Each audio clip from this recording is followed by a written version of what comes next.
चलिए बच्चों, आज आपके सामने हम स्टार्ट कर रहे हैं क्लास 10th का मैथमेटिक्स जो हिंदी मीडियम से है, एनसीईआरटी पैटर्न का।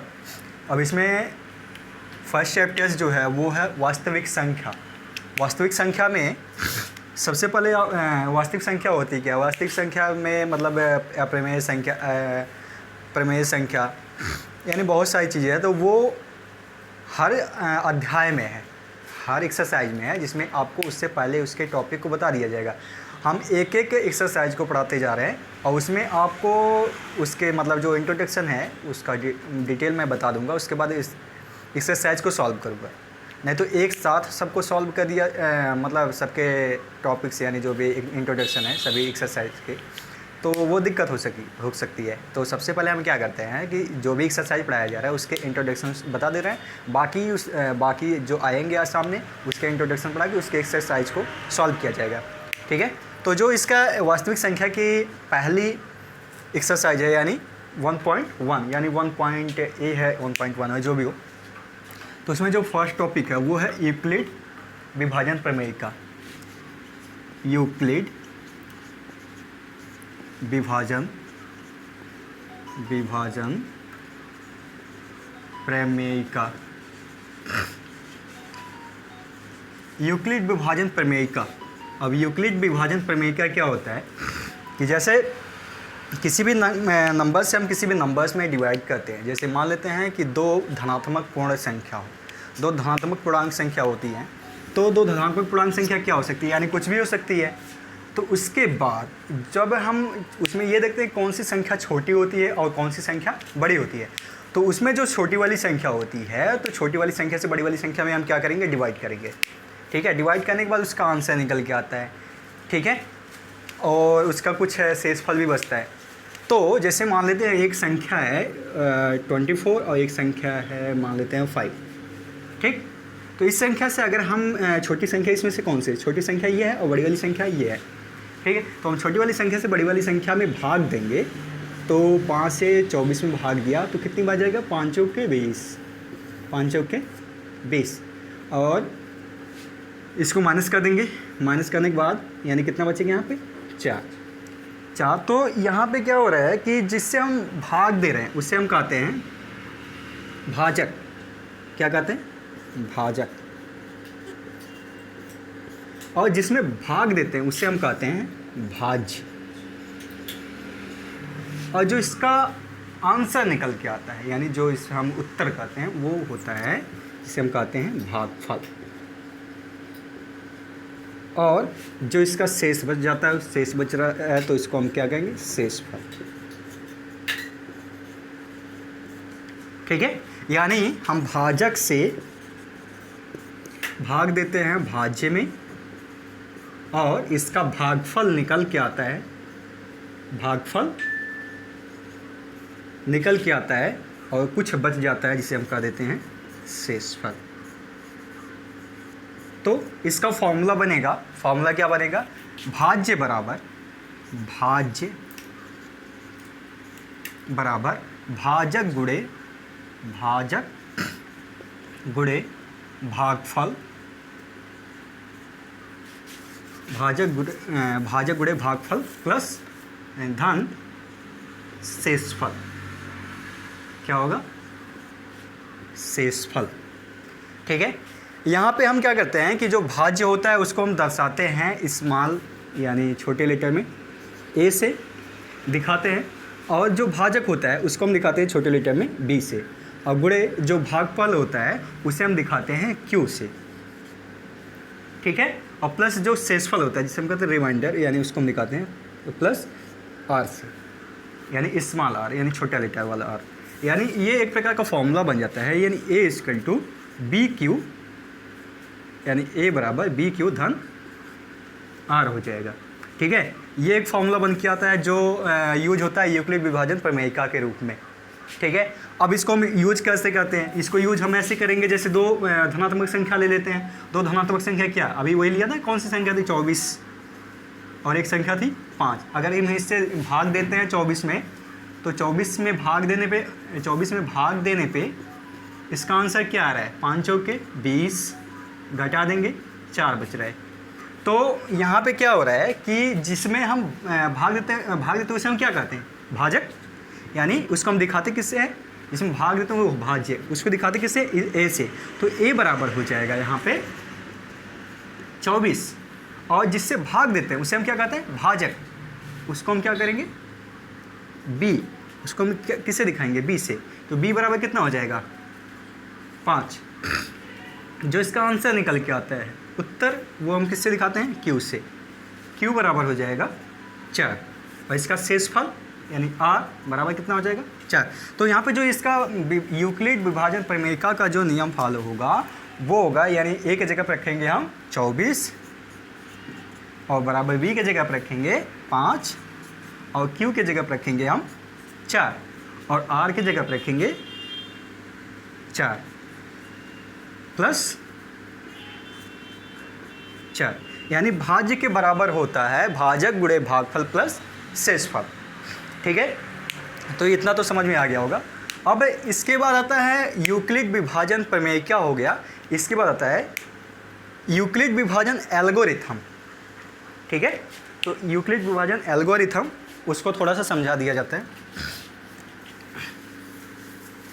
एग्जाम्पल बताने की ज़रूरत नहीं है, अभी जब क्वेश्चन सॉल्व होगा तो आपका एग्जाम्पल हो जाएगा, मैं क्वेश्चन भी सॉल्व कर दूंगा, तो दोनों बातें एक साथ में हो जाएगी।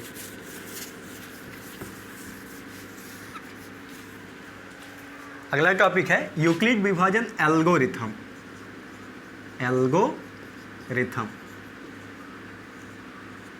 एल्गोरिथम में क्या होता है कि जैसे आप है यसीएफ, यानी क्या कहते हैं उसको, महत्तम समापवर्तक। ठीक है, उसको अगर आप यसीएफ निकालते हो तो अभी तक बहुत सारे मेथड से आप निकालते हो, वो भी मेथड है इस बुक में, बट ये जो यूक्लिड विभाजन एल्गोरिथम मेथड है यानी विधि है, इसको हम थोड़ा सा अलग टाइप से कहते हैं, और कुछ ज़्यादा अलग नहीं है, समझ जाएंगे जल्दी। जैसे इसमें भी क्या होता है कि 2 धनात्मक संख्याएं होती हैं, 2 धनात्मक संख्या होंगी, तो 2 धनात्मक संख्याएं कौन कौन सी, यानी कुछ भी हो सकते हैं, और उसके बाद डिवाइड करेंगे यानी विभाजित करते हैं, तो उसके बाद कोई ना कोई संख्या क्या होती है, निकल के आती है। तो वो संख्या जो निकल के आती है उसे हम कहते हैं क्यू, और जो उसके नीचे शेषफल बचता है उसे हम कहते हैं आर। बस आपको यूज करना है, उपयोग करना है इसके पहले वाले नियम, यानी यूक्लिड विभाजन प्रमेयिका वाले। यूक्लिड विभाजन प्रमेयिका का जो नियम था वो क्या था, ए = BQ + R, और इसमें भी वही चीज़ें करनी है, बस इसका क्या होता है कि महत्तम समापवर्तक निकालना होता है, यानी जिसे कहते हैं मासा या सीएफ जो भी। अब इसके बाद हम एक एग्जांपल के रूप में सॉल्व करते हैं। जैसे 2 धनात्मक संख्या हम ले लेते हैं, कौन कौन से, 2 धनात्मक संख्या ले लिया, 2 धनात्मक संख्या, एक हो गया 10 और एक हो गया 3। नहीं, ये इसका एचसीएफ निकलेगा ही नहीं, हम 24 ले लेते हैं और 18 ले लेते हैं।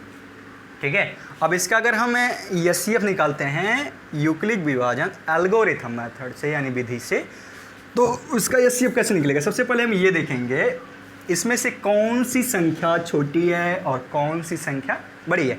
मान लिया कि ये संख्या क्या है, छोटी है। ठीक, ये संख्या क्या है, छोटी है, यानी जो छोटी उसका पूंछ उसकी तरफ होता है और जो बड़ा होता है उसका ऐसे मुख खुला होता है।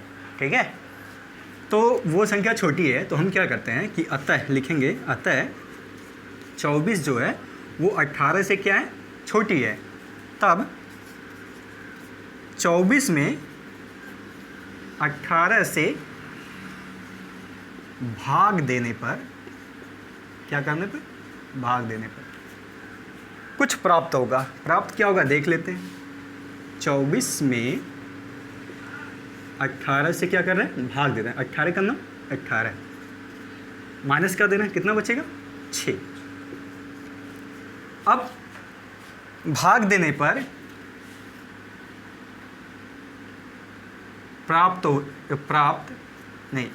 भाग देने पे एक भागफल और 6 शेषफल प्राप्त होता है। तो यूक्लिड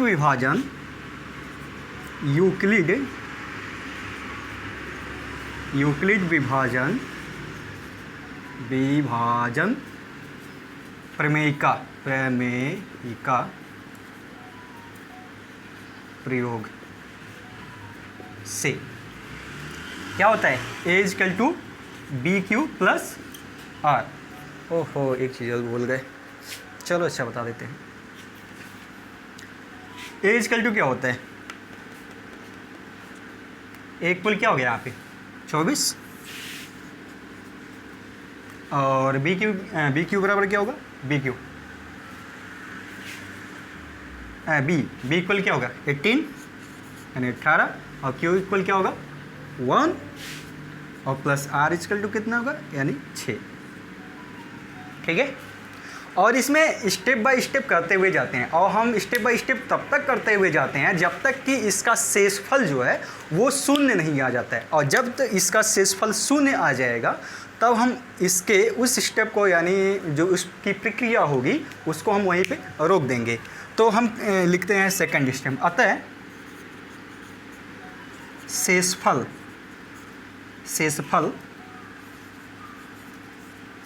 शून्य नहीं है। ठीक है, तो इसकी अगली प्रक्रिया देखेंगे। तब यहाँ पे ये भाग दे देते हैं 6 से 18 में, 6 3 6 3 18। ठीक है, अतः एक स्टेप और लिखेंगे, यहाँ पे हम मिटा देते हैं इसको। अतः तब 18 में 6 से भाग देने पर 3 भागफल और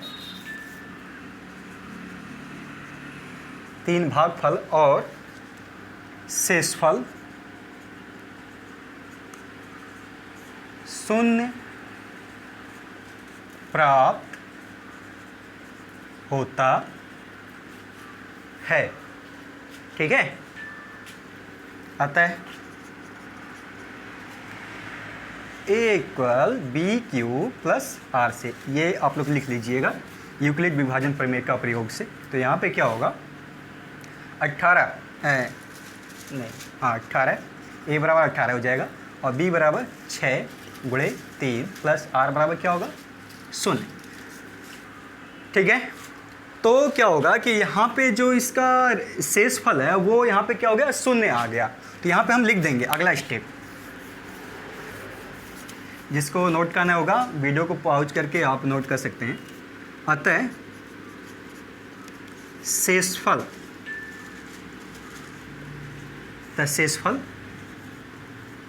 शून्य है,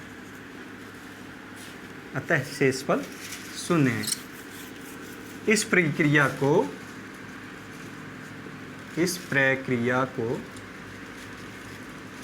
यहीं पर रोक दिया जाता है,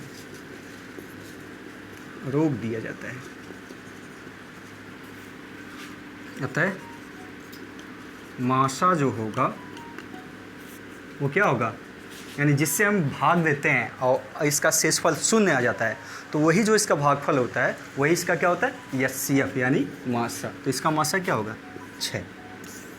ठीक है, बस इसी मेथड जो है वो है यूक्लिड विभाजन एल्गोरिथम। ठीक है, एक चीज़ मैंने इसके पहले यूक्लिड विभाजन प्रमेयिका में एक चीज़ और नहीं बताया, जैसे क्या है कि A equal to B Q plus R, A equal B Q plus R जो है वो किसकी प्रमेयिका है, यानी यूक्लिड विभाजन प्रमेयिका है। उसमें एक चीज़ नहीं बताया गया कि जो इसमें रिमाइंडर होता है यानी जो शेषफल होता है वो क्या होता है 0 से बड़ा होता है, यानी कभी भी इसका शेषफल जो होता है वो 0 नहीं आता है। ठीक है, और जो शेषफल होता है वो हमेशा जो इसके भागफल होते हैं उससे क्या होते हैं छोटे होते हैं, यानी 0 से बड़ा होता है इसका शेषफल और शेषफल से बड़ा होता है इसका भागफल। ठीक है, तो ये नियम सबसे ज़्यादा फॉलो होगा, इसको याद रखेंगे यूक्लिड विभाजन प्रमेयिका के रूप में इसको भी। ठीक है, अब हम स्टार्ट करते हैं चैप्टर यानी एनसीईआरटी पैटर्न का, एनसीईआरटी बुक का एक्सरसाइज 1.1।